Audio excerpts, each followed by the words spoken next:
sent messengers as bringers of good tidings and warners, so that mankind will have no argument against Allah after the messengers.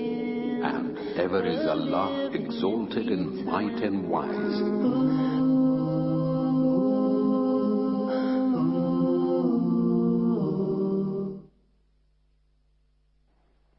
Assalamu alaikum. Well, now that's more like it. I like this. This is looking good. You guys are all attentive and ready to go, mashallah. And this good behavior encourages me, makes me want to sit with you and talk to you even more about our subject about prophets. You remember we were talking about prophets, right? Yes. And we were talking about prophet came with a message. Yeah? Yeah. Who remembers the message? La ilaha illallah Muhammadur Rasulullah. That's exactly right. La ilaha illallah.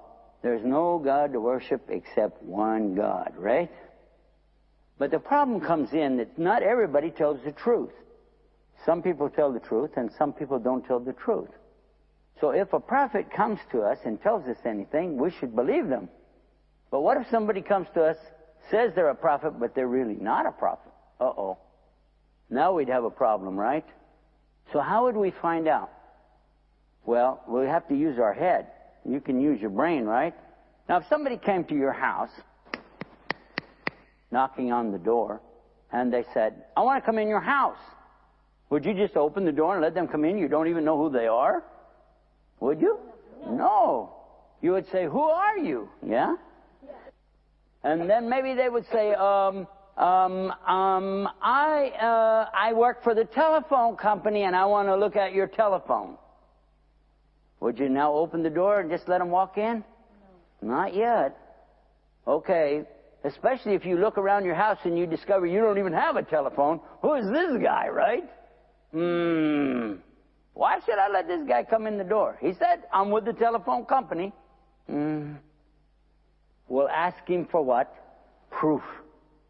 Can we ask him for proof? Yeah. Can you prove who you are? He said, of course I can. So, okay, tell us, how will I know? He said, well, because telephone company doesn't lie, right? I work for the telephone company, therefore I can't lie, so let me in your house. You let him in now? No. Now he's sounding even worse, doesn't he? He said, look, if you have some proof, maybe we'll think about it. What proof do you have? And then if he said, well, I have my ID. I have some, photograph and information about me on a card. It shows I work for the phone company. Now will you let him in? No. Wait a minute. I want to see it. He said he had it, but I didn't see it yet. I want to see it, okay? He said, okay. But I don't have it with me. I'll bring it later. No. I want to see your proof. Give us the proof so we can see who you are. Make sense? Now, if he brings a picture, an ID, and it says he works at the phone company, maybe he's telling the truth.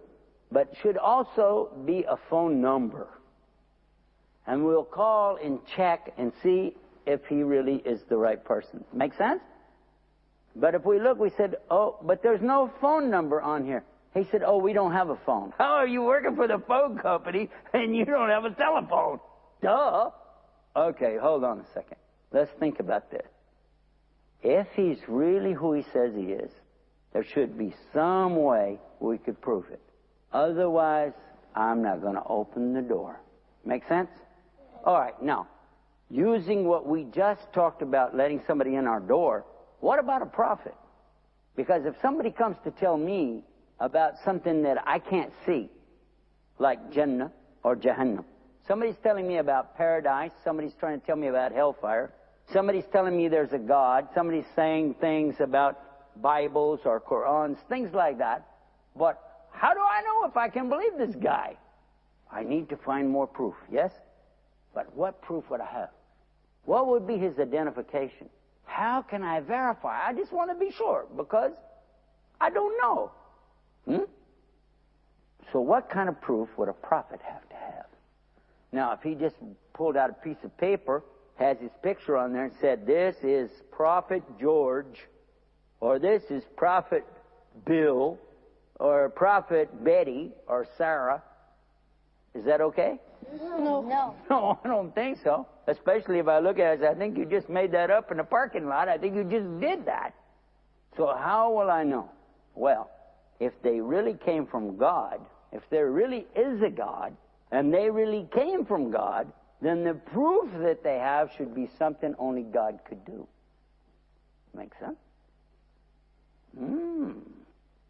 So let's give an example about that. Let me think. How about Musa? You know who Musa is? Moses? Yes. Okay. Musa, alayhi salam, peace be upon him. Remember, we're going to say this about all the prophets. We're going to say, alayhi salam, peace be upon him, right? So, Musa, or Moses, had some miracles that came with him. Because he went to Pharaoh. You know, Pharaoh was like the king of Egypt or something like that. And Pharaoh, he was telling people that he's the Lord. He wants people basically to pray to him, worship him. It was really bad. And he used to kill people just for fun. Something to do in the afternoon. Are you busy? No, let's go kill some people. You know, he didn't care. So this is the kind of man he was, really bad. Now Musa, alayhi salam, went to him and was telling him, you know what? I am the prophet of Allah. I am a messenger of Allah. And I'm here for my people. Let them go. Because, see, Pharaoh had the people of Moses trapped, making them work like slaves. Horrible. So the Pharaoh, he said, nah, you're no problem. Get out of here. Besides, he wants people to pray to him. If you say that there's another God, well, that doesn't work for Pharaoh anyway. So what happened? Well, to prove it, God sent miracles with Musa, alayhi salam. Let me give you some examples of what happened. When Pharaoh rejected the message, he said, nah, I don't need that. So Allah made things happen. Well, you know what? One of the things that happened? Bugs. Ugly, nasty bugs. You know, insects? They just came all over, everywhere. And they were destroying everything. And they wouldn't go away until Pharaoh said, okay, okay, okay. But after he did that, the bugs went away. But then he said, never mind, change my mind. And Allah brought another one on him. One time, Allah made all the ground dry. And there was no water for the people to drink. And he said, okay, okay, okay, okay. And then Allah made the water come, and guess what? He said, nah, I'm still not going to let them go. He still didn't want to believe. Now, Moses, had a helper. Even his helper was his brother named Harun. His own brother said, yes, he's really a prophet. This is the prophet. He said, so I still don't believe you. You know why? He doesn't want to accept the signs. Clear proof. Many signs. We've talked about the locusts. There's mention of frogs. A whole bunch of frogs. That'd be pretty gross, wouldn't it? Ugh. So many things came. Still. Even the water turned into blood. Not only they don't have water, now what they do have turns into blood. It's running like blood. Nobody could drink it. And he said, okay, okay, okay, yeah, all right, you can go. But as soon as Allah made it stop and come back to normal, again, look what this guy does. He's bad. Now, another thing that Pharaoh did, he had magicians. Now, these magicians used to come and trick the people to think that Pharaoh has some power. So they would take things like sticks and things like that, throw them out, and make these sticks, through their little trickery, look like snakes, moving around, twitching on the ground. And the people would be like, whoa, you know, but it was just tricks. So Pharaoh's going to bring his magicians with their tricks. But Musa, alayhi salam, was sent by Allah, and Allah told him what to do. What should he do? Allah told him, take your stick. Now he had what's called asa, stick. Yeah. And Allah told him, take your stick and throw it down, and it's going to become what? Snake. Exactly right. And then he said, Allah told him, stretch out your hand to get your stick, and the snake's going to turn back to a stick. It'll be okay. Don't be afraid. It'll be all right. So when they came, the magicians said, who should go first? And actually they said, who should throw first? Should the magicians throw their thing or should Musa? Musa told them, go ahead. You go ahead. Throw your thing. And they did. They threw their sticks out there, and the little, probably had strings or something with it, something stupid. But the people were going, oh, look. The little sticks are becoming sticks. And then Musa alayhi salam threw down his stick. Only became a giant real snake. And the snake ate up all of those fake snakes. And then when Musa alayhi salam stretched out his hand, the snake turned back to a stick, and he picked it up. And look, it's just a stick. Now the magicians were looking like, uh-oh, excuse me, where's my little magic trick? This must be, oh my God, there really is a God. There really is Allah, and Moses is the messenger.